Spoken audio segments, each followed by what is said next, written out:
Okay so today என்ன chapter use நம்ம கற்றுக்க போகிறோம் அப்படின்னா ஆங்கில அகராதி வரிசையின் அடிப்படையில் வார்த்தைகளை வரிசைப்படுத்துதல்.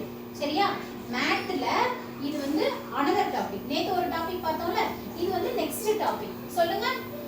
ஆங்கில அகராதி வரிசையின் அடிப்படையில் வார்த்தைகளை வரிசைப்படுத்துதல். இப்போ உங்க எல்லாருக்குமே டிக்ஷனரி பார்க்க தெரியும் அப்படின்னு நான் சொல்ல மாட்டேன். சரியா? உங்களுக்கு தெரியும், இருந்தாலும் திருப்பியும் நான் வந்து எப்படி பார்க்கிறது அப்படின்னு நான் சொல்லி தரேன். ஏன்னா ஏற்கனவே உங்களுக்கு தெரியும், நீங்க 8th வந்துட்டீங்க, உங்களுக்கு தெரியும் சொல்லிட்டே இருக்கறனால ஒரு பிரயோஜனம் இல்லை. சரி, இன்னைக்கு நீங்க அதை கத்துக்க போறீங்க. எல்லார் கையிலயும் டிக்ஷனரி இருக்கா? ஓகே, டிக்ஷனரி எடுத்துக்கோங்க. இப்போ ஃபார் எக்ஸாம்பிள் பாருங்க, ஏபிசிடி எல்லாருக்கும் தெரியுமா?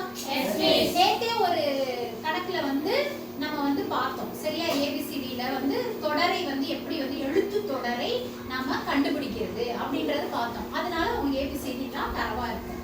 இப்போ நம்ம என்ன பண்ண போறோம், அதே ஏபிசிடி தான் நம்ம மைண்ட்ல வச்சுக்கணும். ABCDEF Z வரைக்கும் மைண்ட்ல வச்சுக்கணும். இப்போ பாருங்க, ஃபர்ஸ்ட் என்ன வேர்ட் இங்க இருக்கிறது? வார்த்தைகளை இங்க இருக்கிறது என்னது? வார்த்தைகளை வரிசைப்படுத்துதல். சோ நம்ம வந்து வேர்ட்ஸ் தான் இங்க இருக்கு. அந்த வேர்ட்ஸ் நம்ம வந்து வரிசையா, இப்ப ஏறு வரிசைனா சின்னதுல இருந்து பெருசு போவோம்ல, அது மாதிரி இங்க வந்து நம்ம என்ன செய்ய போறோம்னா வார்த்தைகளை நம்ம வரிசைப்படுத்த போறோம். ஓகேவா? இப்போ ஃபர்ஸ்ட் வேர்ட் என்ன இருக்கு? ஷர்ட். சொல்லுங்க. Shirt. Second short. Shirt. Shout. Shout. Short. Short. இப்படி இருக்கா? சரி, இதுல முதல் வார்த்தை எந்த வார்த்தை? இப்போ நம்ம வரிசைப்படுத்த போறோம். வரிசை இங்க என்ன போட்டுருக்கு சொல்லிருக்காங்க? வரிசைப்படுத்துதல். அப்ப வரிசை தானே படுத்த போறோம். இப்போ வரிசைப்படுத்தணும் அப்படின்னா முதல் வார்த்தை ABCD ன்னு வரிசையா சொல்லி பார்க்கணும். இங்க பாரு, இங்க முதல்ல எழுத்து என்ன இருக்கு? S இருக்கு. இங்க முதல்ல என்ன எழுத்து இருக்கு? S. இங்க என்ன இருக்கு? S. இங்க என்ன இருக்கு? S. அப்ப எப்படி நம்மளால கண்டுபிடிக்க முடியும்? கண்டுபிடிக்க முடியாது, அப்படிதானே? இல்ல, கண்டுபிடிக்க முடியும். சரி, இப்ப இது என்னடா எல்லாமே ஒரே எஸ் எஸ் வச்சுட்டு முதல்ல எந்த வார்த்தை வரும்னு மிஸ் கேக்குறாங்களே அப்படின்னா, அதுக்கு முன்னாடி இங்க பாருங்க, உங்களுக்கு இப்ப நீங்க ஈஸியா கண்டுபிடிச்சிருப்பீங்க. இப்ப ஃபர்ஸ்ட் ஒரு லெட்டர், ஒரு வேர்ட் எழுதுறேன். இது என்னது? ஆப்பிள். அடுத்து இது என்ன வார்த்தை? கேட். ஓகே. அடுத்து இது என்ன வார்த்தை? பேட். இப்ப இங்க மூணு வேர்ட் இருக்கா? மூணு வேர்ட் இருக்கா? என்னென்ன வேர்ட் இருக்கு? Apple, cat, bat. இதுல முதல் வேர்ட் என்ன வேர்ட் வரும்? ஆப்பிள். ஏன்னா அது ஆல்பபெட்ல ஏல ஃபர்ஸ்ட் ஆரம்பிக்குது. சோ இங்க பாத்தீங்கன்னா ஃபர்ஸ்ட் லெட்டரை தான் பார்க்கணும். அப்ப ஆப்பிள். வேற ஏன் இருக்கா? இல்ல. சோ இந்த வரிசையில வரிசைப்படுத்தும் போது ஃபர்ஸ்ட் என்ன வரும்? ஆப்பிள் வரும். அடுத்து என்ன வரும்? பேட்.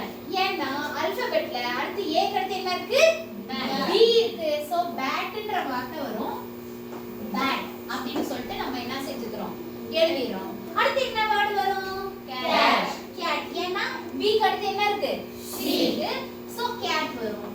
இது புரிஞ்சிருச்சா? எல்லாருக்கும் இது புரிஞ்சிருச்சா? இந்த சேம் திங் தான் இது எவ்வளவு ஈஸியா இருக்கு.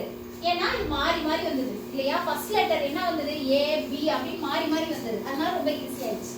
ஆனா இங்க பாத்தீங்கன்னா ஃபர்ஸ்ட் லெட்டர் என்ன இருக்கு? ஒரே மாதிரி இருக்கு. அப்பன்னா நம்ம என்ன பண்ணணும்னா ரெண்டாவது எழுத்தை பார்க்கணும். ரெண்டாவது எழுத்தை பாருங்க. என்ன எழுத்து? சொல்லுங்க. ஹஷ். இந்த என்ன எழுத்து இருக்கு? ஹஷ். இங்க என்ன வேர்ட் எழுத்து இருக்கு? ஹஷ். இங்க என்ன லெட்டர் இருக்கு? ஹஷ். ஹச். சரி, ரெண்டாவது லெட்டரும் ஒரே மாதிரி இருக்கு. அப்ப கண்டுபிடிக்க முடியலையா? ஓகே. அப்பனா அடுத்து நம்ம ஆப்ஷன் எங்க போணும்? மூணாவது லெட்டர் என்ன லெட்டர்னு பார்க்கணும். இங்க என்ன இருக்கு? ஐ. இதுல என்ன இருக்கு? ஓ. இதுல என்ன இருக்கு? ஓ. இங்க என்ன இருக்கு? ஓ. மூணு ஓ இருக்கு மூணாவது லெட்டர். இதுல ஒரு ஐ இருக்கு. ஏபிசிடில ஐ முத வருமா ஓ முத வருமா? ஐ. ஐ. சொல்லுங்க. A B C D E F G H I. ஐ தான முதல்ல வந்தது. ஓவ முதல்ல வந்திருது இல்ல. அப்ப இதுக்கு இந்த வார்த்தை இந்த ஐ தான வரும். இந்த வேர்ட் எடுத்துக்கலாமா? அப்ப என்ன கேட்பாங்கன்னா இந்த 4 வார்த்தை கொடுத்து இந்த இது மாதிரி சேமா கொடுத்துருவாங்க. கொடுத்துட்டு இதுல முதலில் வரும் வார்த்தை எது அப்படின்னு கேட்பாங்க, கடைசியில் வரும் வார்த்தை எது அப்படின்னு கேட்பாங்க. இல்லைன்னா 1 2 3 4 வரிசைப்படுத்துங்க அப்படின்னு சொல்லிட்டு மாத்தி மாத்தி கொடுத்துருவாங்க. வரிசையா எப்படி வரும் வரிசைப்படுத்தி அந்த ஆன்சரை கண்டுபிடிங்க அப்படின்னு சொல்லி கொடுத்துருவாங்க.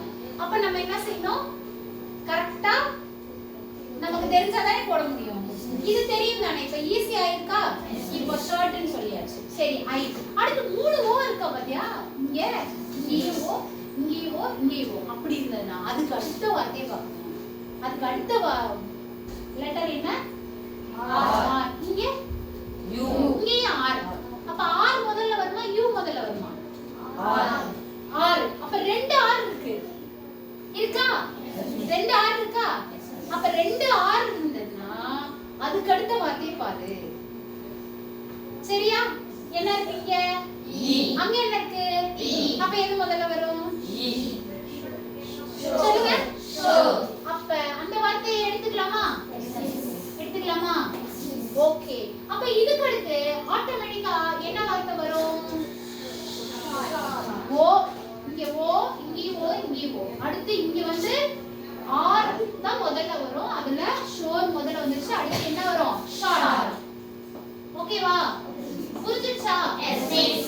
மூணாவது வார்த்தை கடைசி என்ன வார்த்தை, ஆட்டோமேட்டிக்கா ஷவுட். ஷவுட். ஓகே ஓகேவா. Yes miss. இப்ப நீங்க டிக்ஷனரியில என்ன செய்றீங்கன்னா ஒரு வேர்டு கொடுப்பேன். ஓகேவா, நீங்க வந்து என்ன செய்யணும், டிக்ஷனரியை பார்த்தாலும் சரி இல்ல மிஸ் ஏபிசிடி வரிசையா எழுதி பார்த்தாவே எனக்கு தெரிஞ்சிரும், டிக்ஷனரி பார்க்காம நான் இது மாதிரி வரிசைப்படுத்திடுவேன் அப்படின்னு நீங்க சொன்னாலும் சரி. ஓகேயா, whatever it may be, you just find the வரிசைப்படுத்துதல், அகராதியின் வரிசையில வரிசைப்படுத்துதல். இப்போ இது வந்து இப்படி வரிசைப்படுத்த எனக்கு தெரிஞ்சிருச்சு. முதல் வார்த்தை என்னன்னு கேட்டா என்னால கண்டுபிடிக்க முடியும். எந்த வார்த்தை கொடுத்து கடைசி வார்த்தை என்னன்னு கேட்டாலும் என்னால கண்டுபிடிக்க முடியும். இது மாத்தி மாத்தியும் கொடுப்பாங்க, ரொம்ப காம்ப்ளிகேட்டடாவும் கொடுப்பாங்க. அப்படினாலும் என்னால ஈஸியா ஏபிசிடி வரிசையில அகராதி வரிசையில அடிப்படையில வார்த்தைகளை வரிசைப்படுத்த முடியும் அப்படின்றவங்க கை தூக்குங்க, எனக்கு புரிஞ்சிருச்சு அப்படின்றாங்க. Okay, clap your hands. very good. இப்போ நான் ஒரு கணக்கு கொடுப்பேன், நீங்க என்ன செய்யணும், இத ஃபைண்ட் அவுட் பண்ணணும். Okay, ton.